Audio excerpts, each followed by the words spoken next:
Bienvenue dans cette vidéo dans laquelle je vais vous faire une introduction à ce qu'est le design comportemental.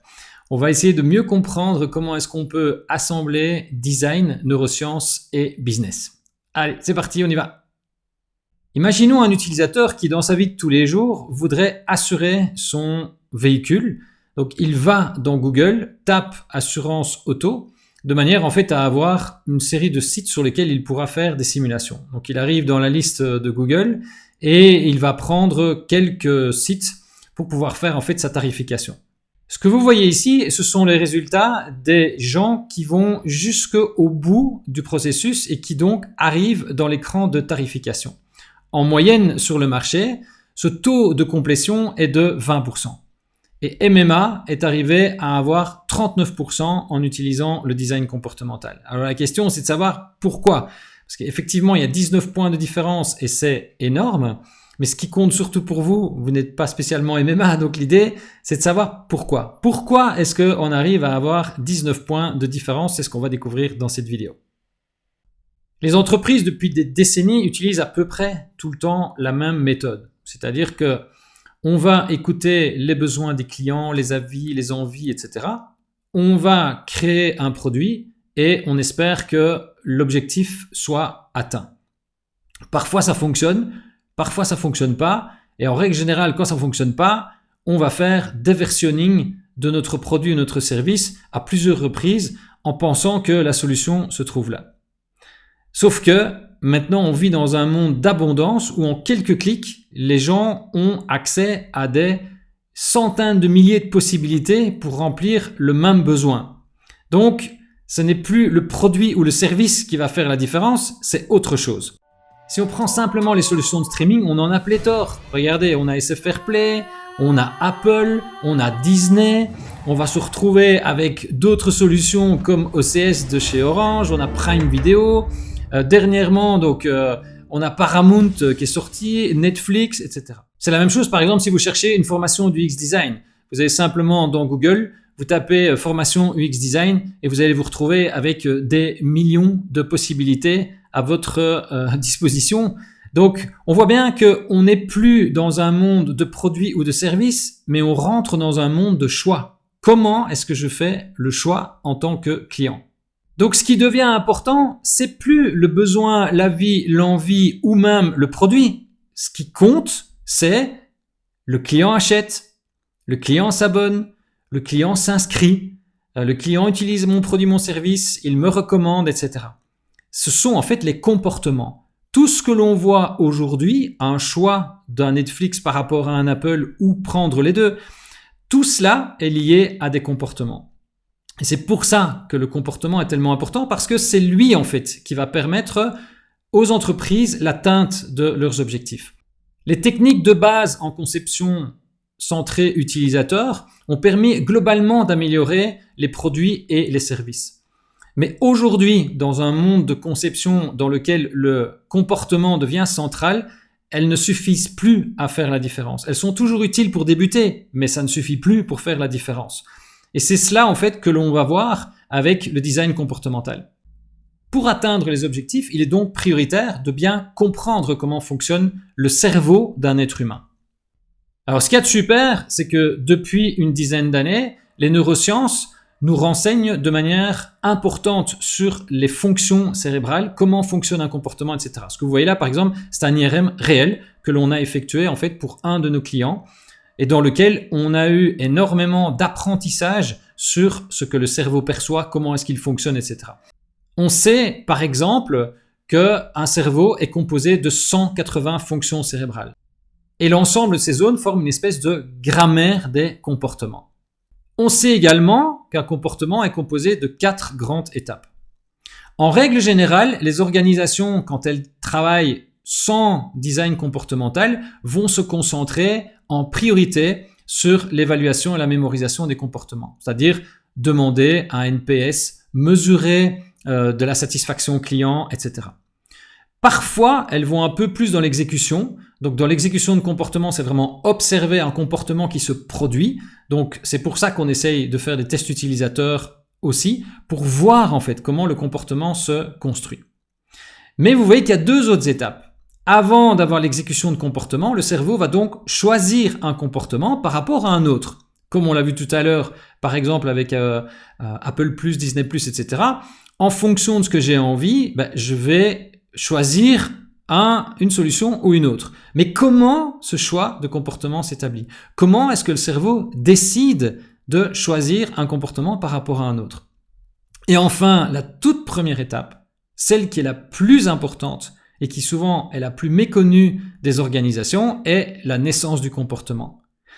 Si vous êtes occupé à regarder cette vidéo, c'est parce que vous avez décidé d'être en tout cas jusque-là dans la vidéo. Donc, il y a bien quelque chose chez vous qui a dû se produire pour vous mettre en mouvement. Le fait de cliquer sur ma vidéo et de commencer à la regarder.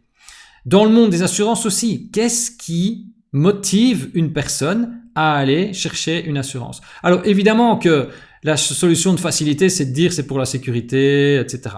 En fait, pas du tout. Et c'est vrai que la naissance du comportement, ça a beaucoup plus rapport avec la psychologie, etc. Donc, on va devoir aller beaucoup plus loin dans la connaissance de notre client en design comportemental que ce qu'on ne le fait dans un design classique, centré sur un produit.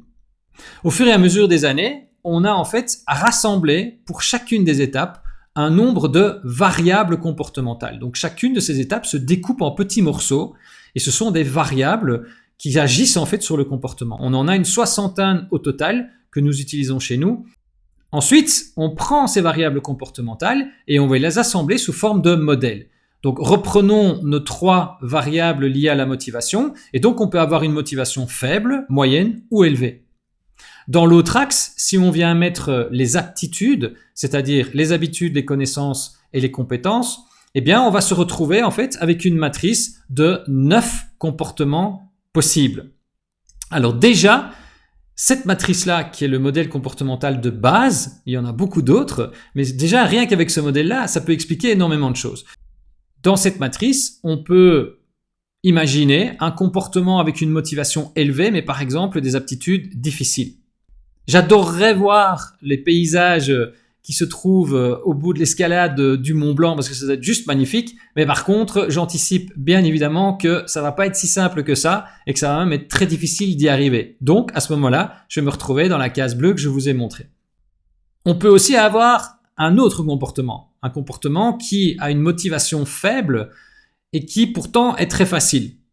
Par exemple, jeter son mégot de cigarette dans une poubelle qui est fait à cet effet est simple, mais j'ai pas la motivation pour pouvoir le faire. Alors ici, si on intervient avec d'autres variables comportementales, on va voir par exemple que le fait de jeter son mégot par terre est devenu une habitude pour une majorité de fumeurs. Pourquoi? Tout simplement parce qu'il y a des notions derrière liées à la récompense, en termes de délai, de facilité, d'effort, etc. Tout ça, ce sont des variables comportementales que l'on utilise en design comportemental. L'idée, évidemment, est de trouver l'endroit dans lequel les comportements vont avoir une probabilité d'exécution plus élevée. Alors ces modèles permettent par exemple de construire des nouveaux services, de se dire est-ce que le service va être utilisé ou pas, on va le savoir à l'avance, mais aussi d'expliquer par exemple pourquoi un produit ne fonctionne pas. Puisque si effectivement j'ai une motivation très élevée mais que j'ai la perception que c'est difficile dans mon quotidien, je dis bien la perception, à ce moment-là je ne vais pas le faire. Et donc, le comportement que nous, on espère qui est la personne utilise le produit, ne se fera pas.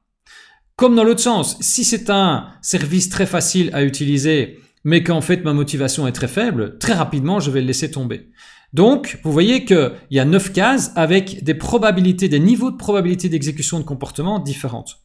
L'objectif étant de travailler le support, tout le comportement, de manière à ce qu'on se retrouve à minima dans la case bleue qu'il y a là.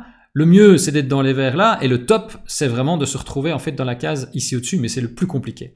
Et donc, simplement avec cette matrice-là, ce modèle-là, vous voyez déjà tout ce qu'on peut expliquer. Mais nous avons rassemblé, au fur et à mesure des années, des dizaines de modèles comportementaux différents qui nous permettent donc de pouvoir analyser un comportement en prédiction, en se disant est-ce que le produit va fonctionner ou pas, ou en conception, donc comment est-ce qu'on fait pour que le comportement se passe bien, ou si on observe un comportement qui ne se passe pas bien sur un produit par exemple, qui ne se vend pas, etc., on peut essayer de comprendre quelles sont les variables, ce qu'il y a derrière le comportement de la personne. Donc finalement, on a vu que le comportement est le plus important pour l'atteinte des objectifs et on a vu qu'il y avait une grammaire des comportements avec les zones cérébrales. On a vu que cette grammaire était divisée en 4 grandes parties qui sont les 4 étapes comportementales. On a pour chacune de ces étapes des variables comportementales et ces variables, on les assemble dans des modèles qui vont donc nous permettre de pouvoir concevoir des produits qui vont donc être beaucoup plus efficaces puisque le but est de générer le comportement. Le produit en lui-même a beaucoup moins d'intérêt que le comportement qu'il va générer. Donc, on va en fait designer le comportement et seulement après, on va venir designer le produit ou le service.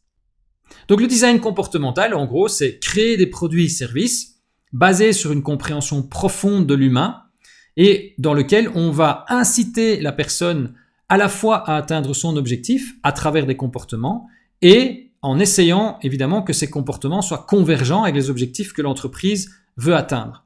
Si le sujet vous intéresse, si vous avez envie de soit vous former ou de former vos équipes, on peut tout à fait vous aider avec de l'internalisation de compétences. Donc on a un programme complet qui a été mis en place avec un catalogue de leçons, des modèles prêts à l'emploi, des outils de prédiction, des séances de coaching que l'on peut mettre en place durant l'année et même des présentiels de 3 jours qu'on appelle des camps dans lesquels on vient dans votre entreprise pour travailler directement sur des projets avec vos équipes. On peut aussi, si vous avez besoin, vous aider, vous accompagner avec des prestations de design comportemental. Donc à ce moment-là, ce qu'on fait, c'est qu'on fait nous-mêmes le profilage comportemental. On peut concevoir des services digitaux, on peut même vous aider ou vous donner un support lorsque vous concevez des produits physiques ou autres, même en innovation, etc. Et on peut également faire des tests utilisateurs. Si vous avez envie de vous former ou que vous avez besoin de nous, n'hésitez pas à aller sur le site ou à me contacter en message privé sur LinkedIn. Je me ferai un plaisir de vous rencontrer pour discuter de tout cela.